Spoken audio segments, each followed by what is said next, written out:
Assalamualaikum warahmatullahi wabarakatuh. Perkenalkan, nama saya Muhammad Yusuf Fauzan, dengan NIM 6670250128. Dengan dibuatnya video ini, saya ingin memenuhi nilai UTS saya, yaitu dengan mereview jurnal dari Bung Ebi dan membandingkannya dengan 5 jurnal internasional yang relevan. Baik, langsung saja. Pada jurnal Bung Ebi yang berjudul Dinamika Partai Politik dan Positioning Ideologi, di situ Bung Ebi meneliti bagaimana partai-partai politik di Indonesia melakukan yang namanya tuh reposisi ideologi pada sekitar pemilu di tahun 2014. Bung Ebi memetakan posisi ideologis partai-partai dan di situ Bung Ebi menemukan bahwa banyak partai yang mengubah garis ideologinya untuk alasan strategis. Tiga pola pergeseran utama yang Bung Ebi identifikasi adalah partai yang cenderung menjadi konservatif, partai dengan pola konservatif progresif, dan partai yang bergerak ke arah ekstremis. Kesimpulannya di sini Bung Ebi, ideologi partai di Indonesia tidak statis. Partai bisa sangat fleksibel dan menyesuaikan ideologinya sebagai bagian dari strategi politik. Nah, di sini mari kita bandingkan dengan studi internasional, yaitu pertama dari Baj Ezra dan McDonald tahun 2010. Di sini mereka mengusulkan teori dinamis di mana perubahan posisi ideologis partai dijelaskan lewat faksi internal, yaitu kelompok dalam partai dan kompetisi kebijakan. Poin yang kedua, ini sangat relevan dengan Bung Ebi karena reposisi ideologi partai tidak selalu sekedar respons luar atau pemilih, tapi bisa berasal dari konflik internal partai dan faksi-faksi yang menekan agar partai melompat ideologis. Yang kedua itu dari Kudam tahun 2022. Studi Kudam ini menggunakan model spasial pemilu dan teori cleavage atau bisa disebut pemisahan sosial untuk menjelaskan kapan partai mempertahankan ideologinya dan kapan partai harus berubahnya. Karena Indonesia memiliki cleavage itu, ya, atau yang bisa disebut pemisahan sosial, misalnya pemisahan agama, ekonomi, identitas lokal, reposisi ideologis partai seperti yang diamati Bung Ebi bisa jadi dipengaruhi oleh struktur sosial politik ini. Partai menyesuaikan posisi mereka untuk menarik basis pemilih tertentu.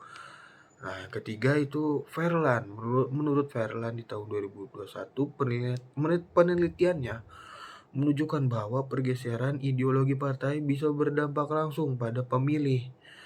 Ketika partai mengubah posisi ideologis, sebagian pemilih bisa berpindah ke partai lain. Relevansinya jika partai di Indonesia mengubah ideologinya, itu bisa jadi strategi untuk memenangkan pemilih baru atau mencegah kehilangan pemilih saat ideologi lama tidak laku lagi.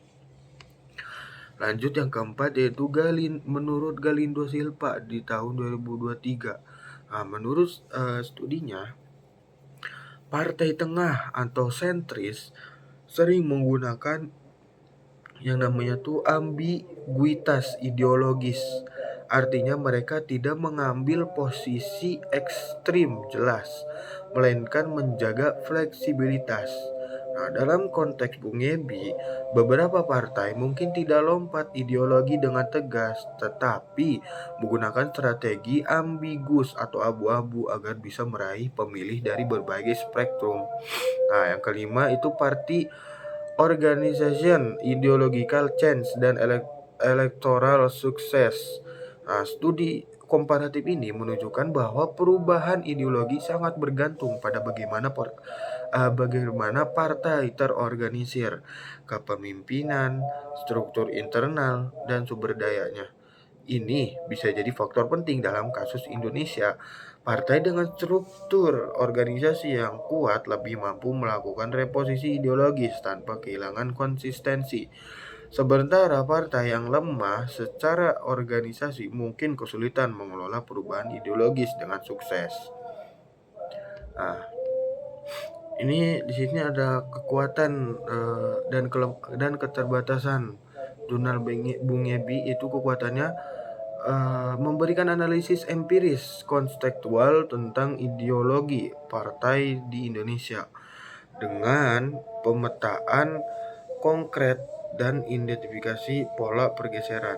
Nah, itu keterbatasannya karena fokus pada pemilu di 2014 saja, mungkin tidak menangkap dinamika jangka panjang, misalnya sebelum dan sesudah pemilu, dan tidak selalu menjelaskan mengapa faksi internal partai mendorong reposisi atau teori faksi seperti Budge bisa menutup celah itu.